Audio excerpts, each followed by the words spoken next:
Oh, the kenosis thing. I wanted to ask you, this emptying, I'm starting to, just reading him, I'm starting to have an understanding of kenosis as not just an emptying. It's not like I have a full jug of water and I dump it down the drain. Now it's kenosis, right? But it's more like a fountain. And just like, help me to understand if I have this right. It's more like a fountain that is just pouring out. That is never ending. It's a we think of this self-emptying as an empty vessel, but I think it's a vessel that is emptying, like that it's a constant action, right? And I kind of see it as a creative process as well. So whatever empties out onto the world is something being created at the same time. Yeah. Well, it's happening all the time. It is the very thing, the love, the power that is sustaining creation in every moment. And that, right. In some sense, that's why, Jesus again is the lamb slain before the foundation of the world, that there's something there's just something cosmic about it, such that it nevertheless that it happened at a particular place in time, and it's not a sort of puppet show that just was done for our benefit. It happened really in time. Nevertheless, it's also a revelation of a even deeper cosmic reality that God, the Holy Spirit, and the Son together co-eternally are always experiencing and walking through in their relationship to the created order. Every time he's asked about what he's here to do, he's like, I'm here to share the Father. And the disciples are always going, show us the Father and we'll believe. Show us the Father. And he's like, you don't understand. If you've seen me, you've seen the Father. This whole thing's about giving you a window into that. And I think that the cross is kind of the pinnacle of that. It's well, I heard it described, and I'm desperately trying to figure out where. Because, like I said, my brain is just not working. Jesus said it's not what goes into a man that defiles him, but what comes out of him. And he used that as a illustration of this title thing. So at one point it was what was going in, and now it's what's coming out. So there's this shift.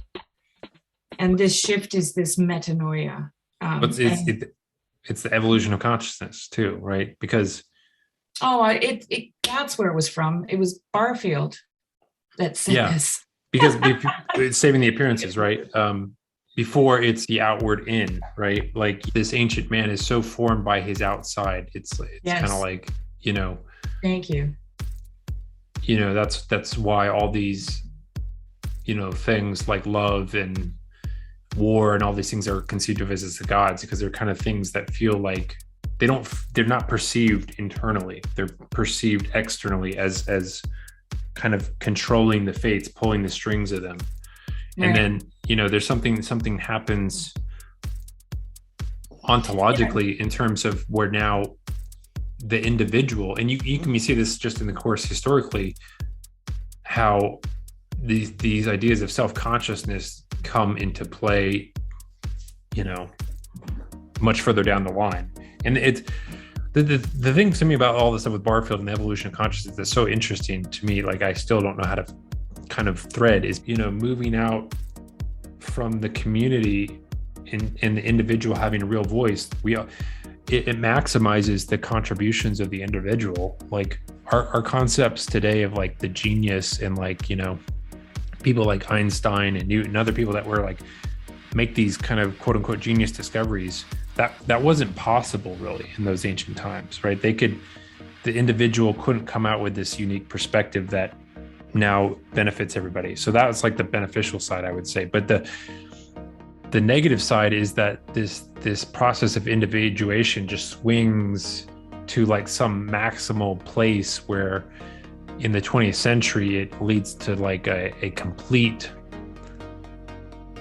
the individual becomes completely isolated and and rent from reality itself. Mm-hmm. So that now even, it's very popular, this idea that we're living in a simulation. Yeah. And it might even be the case that I'm living in a different simulation than you are. And you're an NPC in my simulation and I'm an NPC in your simulation, right? Yeah. It's this complete, and of course that begins with earlier movements too, in nominalism and Protestantism, which again, they're all further movements where it's placing emphasis on the subject, our subjective perspective. It's imbuing that in some sense with more power, but then at the same time, it's cutting it off from the tree of life, the lady of the temple, such that it eventually becomes meaningless. Right, but imagine though, okay, I'm just going to play the devil's advocate here for a minute, because if you're living in a completely integrated, communal life, let's say, original participation, for example, you actually don't know who you are. Yeah. Right? That is the negative aspect, if you want to call it that, the negative aspect of that, right? Well, you are what everybody identifies you as. Right. You have much less, self-authorship in terms of that identity. Yeah, which is good and bad, right? Because then you don't have it's an enormous work of a lifetime to try and construct an identity. So to try and construct it for yourself by yourself it's an impossible task. So to have the community impress upon you an identity is actually a gift, even at the same time that it's somewhat dictatorial and oppressive as well. Right. But I mean, all I'm saying is that from where we're standing in the modern world, we're seeing individuality as a big bad monster, right? Because we see people suffering under the weight of it. But there's also the flip side to that, in that people do suffer under the weight of community. Let's just ask anyone who lives in a tight community what that's like, where you might not be able to break free of the stereotypes within your own community, or they think you are this person, but you know who you are and you're not that person. But how do you tell, we experience that in our families, right? And so Barfield is pointing out that these two movements happen. To me, coming out of community into individuality is like being kicked out of the garden. It's at that point where Adam and Eve go look at see their nakedness, right? They suddenly become self-aware, and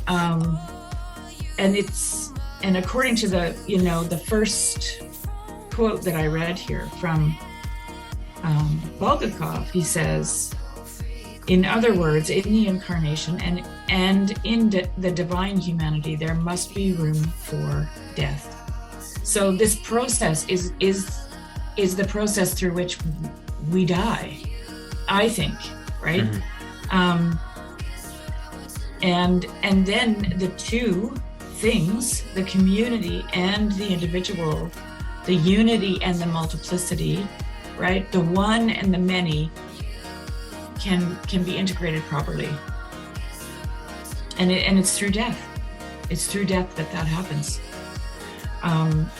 We know that as an individual in the world, when we marry and commit to living for our spouse, we're immediately confronted with all the things in us that need to die, right? Then we experience it as a parent, then we experience it as a mother-in-law, then we, and it just keeps expanding, right? You just keep dying as you are the individual, and the community comes upon you, and together you become integrated through death. Yeah, the depths that are being revealed are God's intricate involvement in every detail of creation. Because this kenosis, this creative act, I believe it's God's doing it all the time for everyone and everything. Yeah, that's why I say it's not an empty vessel. It's not an emptying of a vessel. It's a fountainhead. It's an overflowing. It's a never-ending, right? Yeah. There's this rescuing of death as while it still has all this negativity, there's something beautiful that's been imbued in death itself through Yes. what Jesus does. And I think it's something that's so far culturally afield from where we are at, that it's not something we can meditate on too much, because it's something we kind of need to be confronted with, almost minute by minute, because so much is tempting us to construe of it completely in a completely upside down way. Mm-hmm. Yeah. Yeah. It's just everywhere,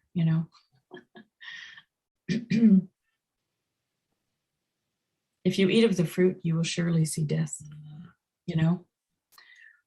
and that's what we've done.